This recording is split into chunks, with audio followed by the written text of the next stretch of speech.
The early evening glow cast lengthy silhouettes over the undulating grounds of Blackwood Dog Sanctuary, an expansive, pristine property nestled in the secluded valleys of rural Oregon. Rows of solidly constructed kennels flanked the perimeter fences, each housing canines bred, conditioned, and looked after with almost regimental care. However, one particular enclosure, situated furthest from the main group, was one that staff members avoided approaching without caution. Within resided Rex, a formidable Belgian Malinois with a chilling intensity in his gaze and a history more foreboding than the faint scars around his powerful jaws. Rex didn't bark. He emitted low, threatening growls. He didn't pursue. He launched. 4 handlers had attempted to work with him in the preceding 8 months. 3 departed requiring medical attention for bites, 1 with a fractured forearm. Yet, Mr. Blackwood, the former software tycoon who had since become a near hermit, consistently refused to have Rex euthanized or rehomed. The true reason remained a mystery until an observant employee spotted an old, faded photograph on his private study shelf. A young boy, perhaps 9, perched on a porch step, embracing a dog strikingly similar to Rex. The inscription read, "Myself and Buddy, 1972." Blackwood had always presented as a dignified, aloof figure, challenging to get close to, even more so to comprehend. But around dogs, a certain softness emerged. They were his singular link to something profoundly human, to a cherished caste. That was why, standing by the fence line, arms folded across his chest as a cool breeze rustled his graying hair, he delivered the proclamation himself. $500,000 to the individual who can restore Rex's friendly disposition towards people. Not merely compliant, gentle, trusting. No one chuckled. Not a single person considered it a jest, for they understood it wasn't about the financial reward. It was about salvaging something Blackwood couldn't bear to lose, the final thread to the purest affection he had ever experienced. In the heart of the metropolis, where the insignificant and the silent often went unnoticed, Lena moved like a wisp of smoke, unseen, undesired, unclaimed. At just 11 years old, she had already mastered the art of vanishing into crowds, of sleeping on unyielding concrete without shivering too audibly, and of requesting aid without uttering a word. Her days were a mosaic of traffic signals and hurried pedestrians. She frequented corners where vehicles idled, offering small handcrafted trinkets or single flowers to passersby who seldom paused. Her voice had faded over time, not from timidity, but from lack of use. The world rarely paid heed, so she had ceased addressing it. She had no distinct memories of her parents, only nebulous fragments. A half-remembered lullaby, the feel of a soft garment, the aroma of baking bread. But such recollections had long been bartered for frigid nights and gnawing hunger. One afternoon, while hunkered down near a loading dock, she overheard 2 delivery personnel conversing beside their vehicle.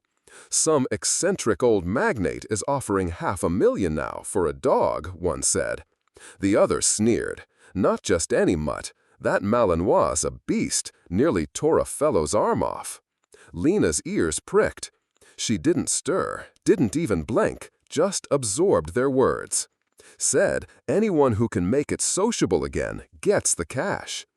Later that evening, she lay curled beneath the corroded overhang of a derelict auto repair shop. Her thin jacket was damp and her fingers were numb, but her thoughts weren't on sustenance or the chill. They were fixated on the dog. The money meant little to her. She couldn't even imagine what $500,000 represented. But something about that canine, the notion that it was beyond anyone's reach, resonated with a profound chord deep within her. Maybe it needs someone like me, she thought. Lena awoke before dawn. The city was still ensconced in slumber, draped in mist and the distant wail of sirens. Her back ached from the cold ground, but she sat up with a sense of purpose she hadn't felt in, perhaps, her entire life. She possessed no address, no GPS, only a name she'd overheard, Blackwood Dog Sanctuary, and an intuition that it lay far beyond the urban sprawl, past the freeways and the din. Still, she rose, tightened her tattered sneakers, slung her well-used plastic bottle over her shoulder, and began her trek. The streets were hushed as she navigated them, cutting through narrow alleyways, crossing disused railway lines, and heading out towards the countryside. She paused intermittently to inquire for directions. Some responded with a shrug, some with derisive laughter, others with imprecise gestures. "Keep heading past the farmlands. It's way out there, kid. You're wasting your breath." But she didn't retrace her steps. By noon, the asphalt had yielded to gravel tracks and parched fields. Her legs burned, her lips were chapped. Once she almost trod on a garter snake. Twice she contemplated abandoning her quest. But an inner resolve, the part of her that clung to hope despite everything, propelled her onward.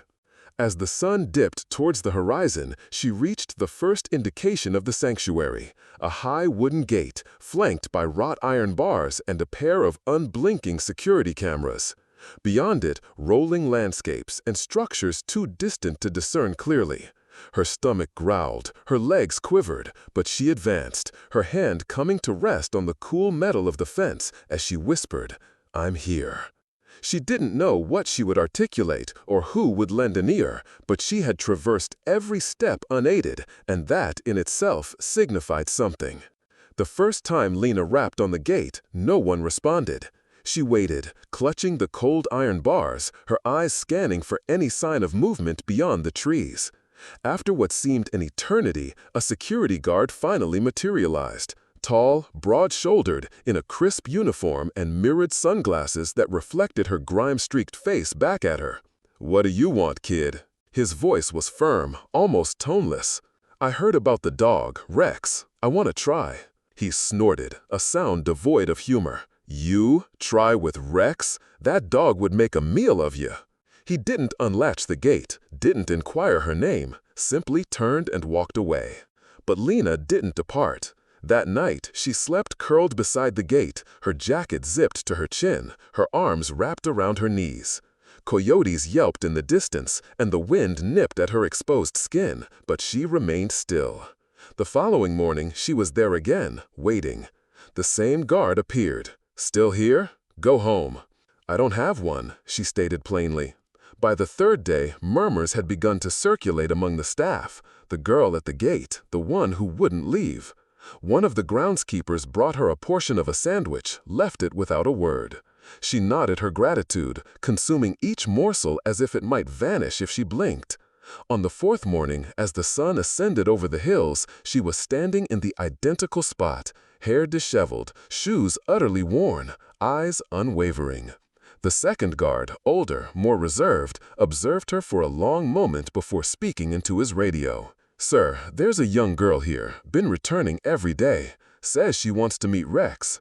A pause, a crackle of static, then a voice on the other end. "I'll be down in 10 minutes." Lena didn't know who had finally consented to see her, but she didn't flinch, didn't flee, didn't smile. She just waited, in the same manner she always had. The crunch of polished leather boots on gravel was the first sound Lena registered. She didn't turn, she didn't need to. The man approaching her carried an aura of silence that compelled people to stand straighter without consciously realizing why. His name needed no introduction. Mr. Blackwood. The billionaire, the man behind the $500,000 challenge, the one who hadn't granted a press interview in over 15 years, who had once graced countless magazine covers, now lived secluded behind fences and among his dogs. He wore a dark, tailored coat despite the ambient warmth, and a deep furrow was etched between his silvered brows. His posture was erect, proud, deliberate, as if he didn't merely walk, but commanded the very ground beneath his feet. He halted a few paces from Lena. The guard stepped back. He scrutinized her, from her tangled hair to her dilapidated shoes, his eyes sharp and unreadable. He didn't blink. "You're the one who's been waiting." Lena nodded. "Why?" Her answer came softly but without faltering. "I heard no one could reach Rex. Maybe that's why I should try." Blackwood's expression remained unchanged, but something flickered deep within his gaze. Surprise, perhaps, or a distant memory. "He's not safe," he stated. "I know." "And you believe you can help him?" "No," she said. "I don't think I can fix him. I just think maybe he doesn't need to be fixed. Maybe he just needs someone to stay." The silence between them stretched, taut as a drawn bowstring. Then, slowly, Mr. Blackwood removed his sunglasses, revealing eyes that had witnessed too much and forgotten too little. He looked past her, towards the kennel far in the distance, then back at her. "Be here at dawn. You'll have one opportunity." Lena didn't offer thanks. She just nodded, calm, certain, as if she'd been anticipating that precise moment her entire life. The sun hadn't fully crested the hills when Lena stepped into the yard. The grass was still dewy under her feet, and the morning air carried a crispness that bit through her thin sweatshirt.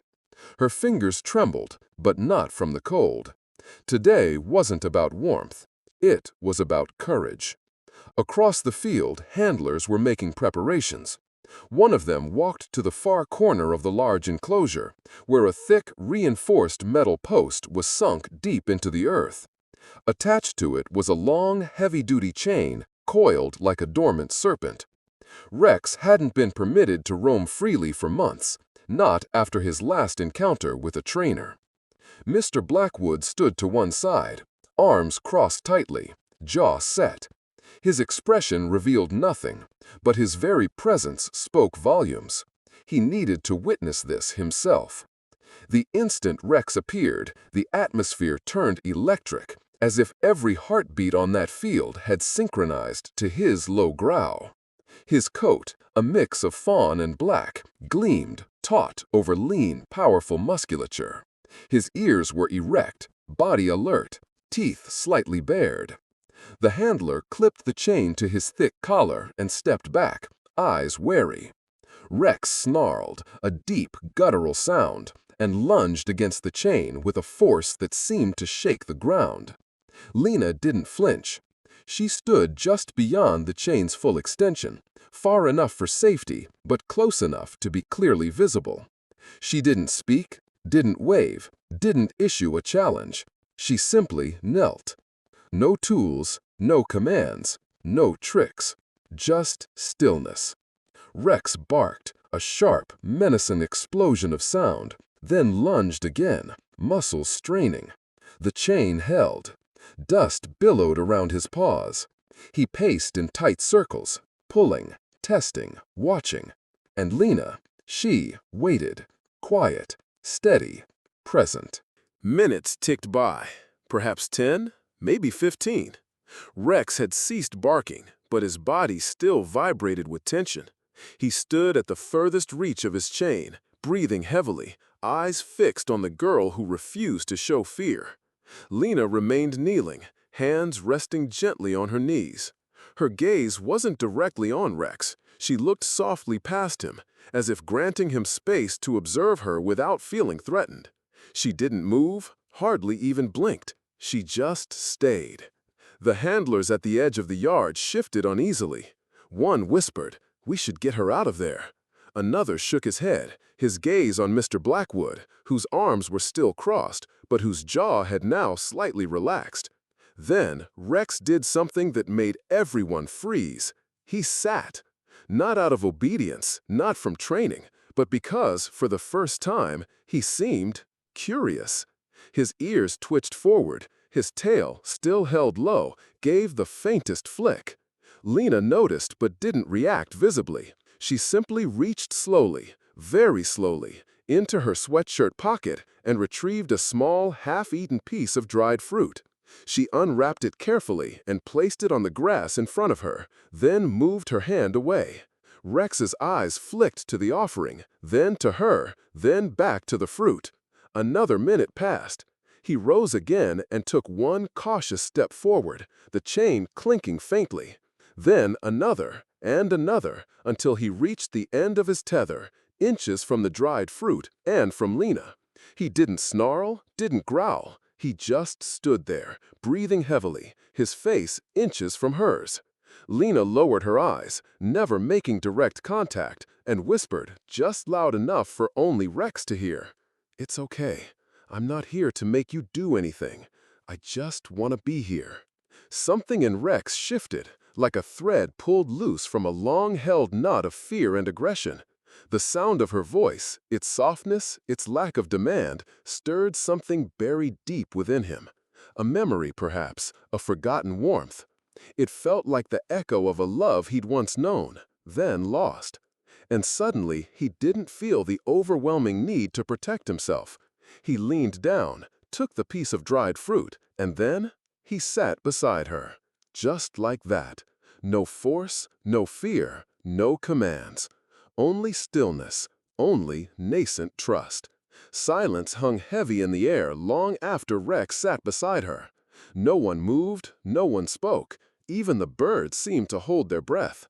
Mr. Blackwood stepped forward slowly, his shoes crunching on the gravel. The guards exchanged uncertain glances. The handlers lowered their radios. Something profound, unspoken, had shifted.